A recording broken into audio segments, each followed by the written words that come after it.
up, guys?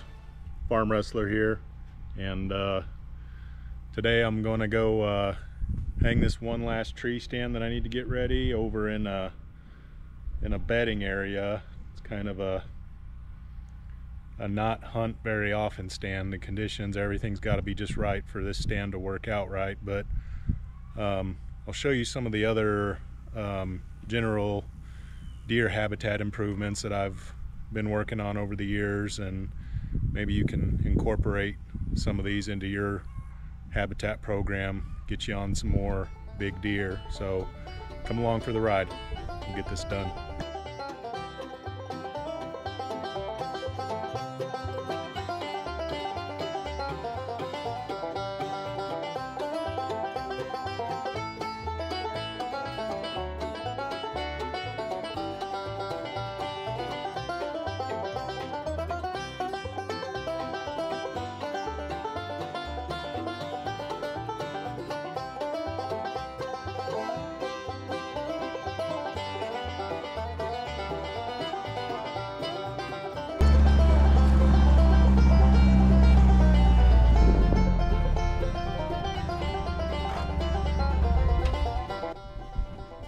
I can't believe it actually stayed.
We're down here in this bottom here in the woods, and you can see it's messy, and that's the way I want it. I want tons of side cover everywhere. I don't care about canopy up above. I want lots of vegetation down low. I want these briars. I want these small hardwood saplings. And the way you accomplish that is by removing canopy. If you cut out a few of these big trees, light can hit the floor and you get all this new regrowth, and that's food for the deer and cover for the deer. So at one point I had this bottom here all cleaned up and pretty. I was running cattles in here, growing grass down in here, and it was like a park setting. But since I've pretty much dedicated this area to hunting, I don't want that park setting. I don't want, nice trimmed up clean trees and grass everywhere. I want this mess, because this mess makes deer feel safe. And that's what we're going for here. We're going for safety for the deer. So, I mean, you can't see more than, a lot of it you can't see more than 20 or 30 yards in any direction, but I mean, in here is about the cleanest I let it be, but that's for shooting lanes again. I don't want the deer bedding 1.5 miles over there where they feel safe and getting here an hour after dark. I want them bedding in here during the day and moving through here more during the day, especially during the rut. I want them to feel safe in here. I want them moving through to give us more opportunities on those buck movements during the day. So this is an area I did some hinge cutting, and as you can see, I knocked down some of the bigger trees, just cut them out. Actually pulled them out with the tractor because some of them good firewood, and I was actually able to cut up some for lumber. But you know, you can't see 10 yards past these here. It makes the deer feel very safe. I basically cut about 2/3 of the way through the tree, about mid-thigh for me, for my height, and pull them over on each other. And if you've got rid of the canopy, the reason we only cut about 2/3 of the way is because I want these trees alive. They put out all kinds of growth, and this is an area that I did this spring, but they put out all kinds of new growth, and that's one of the deer's primary food source. They'll come through and nibble on all these buds here, all this new growth. And you take one tree that's like a pole that provides no side cover, and you basically turn it into hundreds of small trees that are providing food and side cover for the deer. And you can actually maintain these hinge cuts. I'll take you over to an area I hinge cut several years ago, and it actually needs to be tuned up because it's gone crazy. But these ones I did in March or April of this year, which I think is probably the ideal time.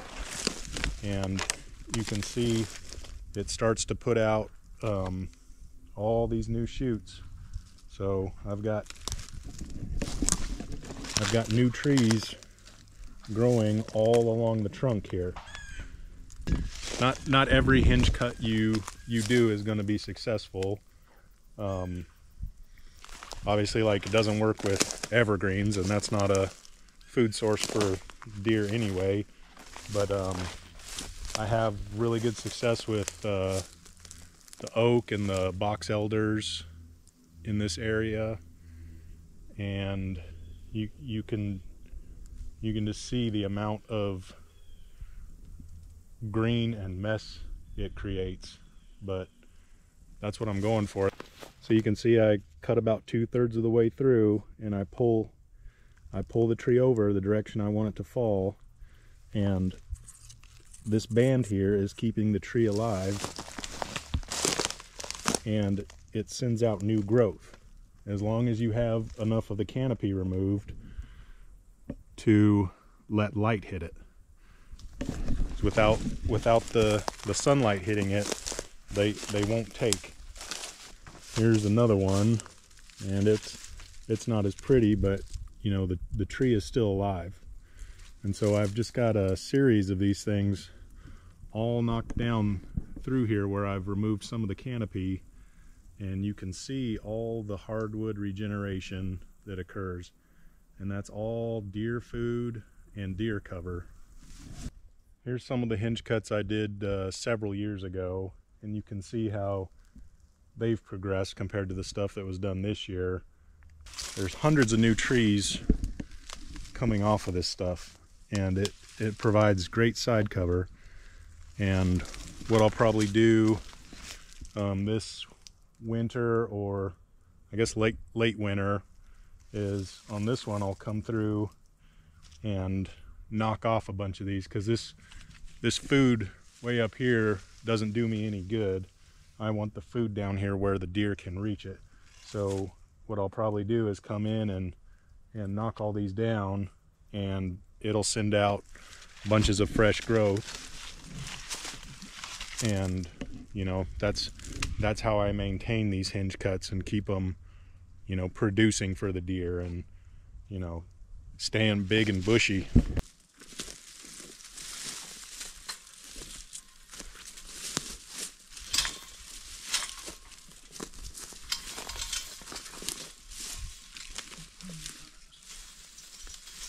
Don't lift the bottom. I'm trying to just lift the top.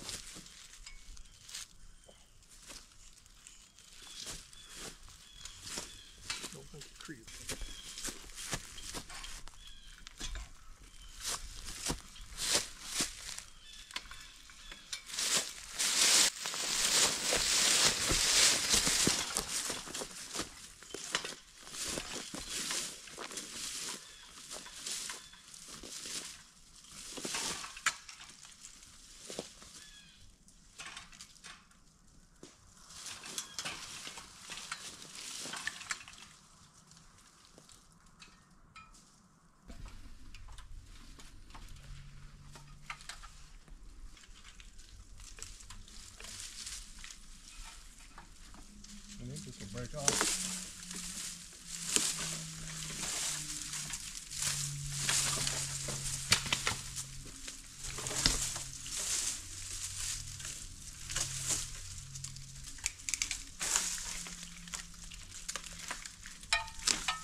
Well, we got it up.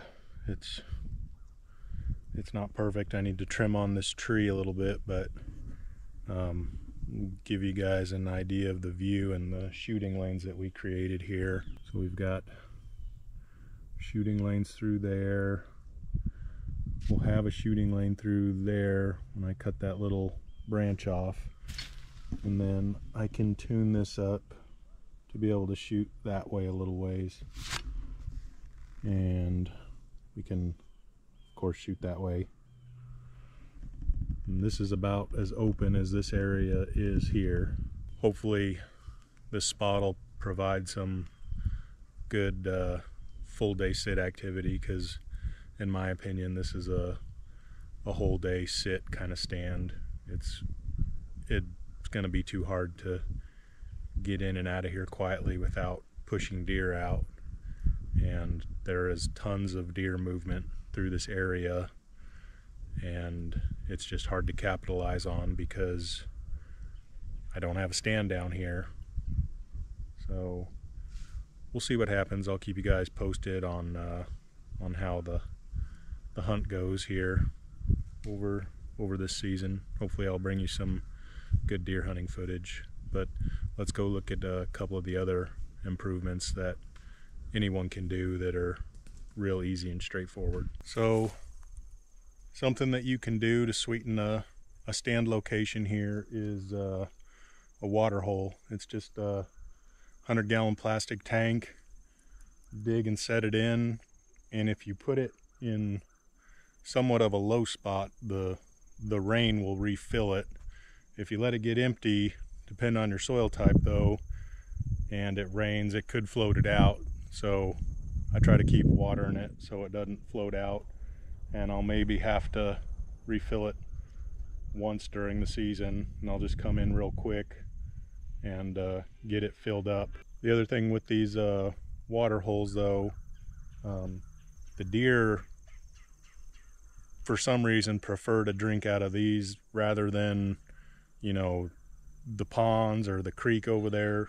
There's something about this water, I don't know if it's the collection of organic material in the bottom, you know, when it gets leaves in it. I do clean it out typically once a year, but for some reason this nasty stagnant water, I swear the deer prefer to drink out of that over any of the fresher running water for whatever reason. The other thing is you always want to put a log in there so that when a squirrel falls in or anything like that, they can climb out, because you don't want stuff dying in there, obviously, because that gets nasty, and I do not think the deer like that. So hopefully you can see behind me here, I'm on the edge of this food plot, and I think one of the easiest things a person can do to, you know, change the deer movement, to help out with the deer movement and to direct deer is mowing trails. The deer prefer, just like we do, to take the easiest route, the easiest walking, and so by mowing a trail where I want the deer to come through, in this particular location, it also takes me to a kind of a transition stand where deer are moving, you know, from food to bedding areas, so it serves two purposes. But the deer will use this trail probably 90% of the time to access this food plot, which gives me better shot opportunities. I don't want the deer, you know, entering and exiting way down there where I don't have a shot at them, at least with a bow, which is what I predominantly use. So you can mow, you know, pathways through the pastures, make some easier traveling lanes for the deer, and there's a good chance that they'll use them. So just another quick tip on what you can do to help harvest more deer. Another easy thing that anyone can do at really any time during the season is install a mock scrape or a licking branch. And what I use is a piece of vine that I cut off a few feet of. And then in this location, I have lots of options to hang. I've just got paracord going over a branch, and you want to clean out all the vegetation on the ground, and then I'll actually take a leak under it, and the deer, I call it a deer telephone. The deer that come through here, and more deer will come through here, they'll rub on this vine. You want it to be free hanging, and when they're messing with it, it kind of looks like they're playing with it, but they're leaving scent on it, and all the deer in the area will come through and, you know, leave their scent on it, smell on it to see who's been in the area. But it's a really simple and inexpensive thing that you can do. I like to have one of these at every stand location, because it really does sweeten the pot for harvesting more deer. And it's very easy to do. And once it's started, once they start using it, it just collects more and more scent and becomes that much more valuable. I don't like to touch it once I get it up there, because I don't want my scent all over it. But you know, this one's been here for 3 or 4 years now, and they seem to last a pretty long time. The ones that I lose are, you know, when a tree falls or the branch breaks or something. I haven't had any really wear out, so to say, but something that's really easy to do, that you can do at any point in the year, and the deer will start using it pretty quick. I think that's about all I got for you guys today.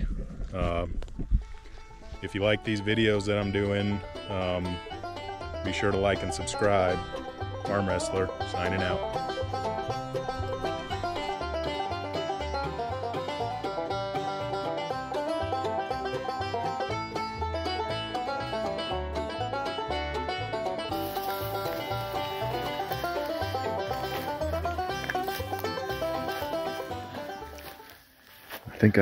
I think I missed that video. You're gonna have to take it back down and do it again.